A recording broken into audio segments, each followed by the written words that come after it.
ଏ ହେଉଛି ମିଛ ମାୟା ସଂସାର, କେହି ନୋହଇ କାହାର। ନା ବାବୁରେ,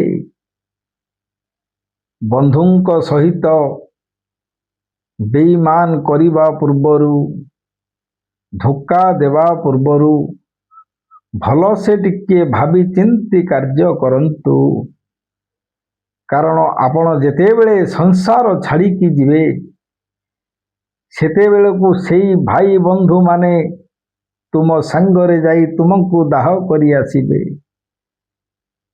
ସେମାନେ ନଗଲେ ତୁମର କ'ଣ ଦାହ ହବନି? ହବ। କିନ୍ତୁ ଏ ସମାଜ କ'ଣ କହିବ? ନା ଲୋକଟି ଏତେ ଅଧର୍ମ କଲା ଯେ ମଲା ପରେ ମଧ୍ୟ ତା ପାଖକୁ କେହି ମଧ୍ୟ ଗଲେ ନାହିଁ, ଛିଡ଼ା ହେଲେନି।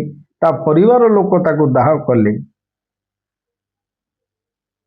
ତେଣୁ ବାବୁ, ପରିବାର ପ୍ରତି ମୋହ କର, ମନା ନାହିଁ। ସଂସାର ଅର୍ଜିଛ, ମୋହ କରିବାକୁ ପଡ଼ିବ। ତୁ ଦେଖି ଚାହିଁ ଭାବି ଚିନ୍ତି କରନ୍ତୁ। ଏହା କଲେ ତୁମର ନିଶ୍ଚିତ ମଙ୍ଗଳ ହେବ। ହରେ କୃଷ୍ଣ।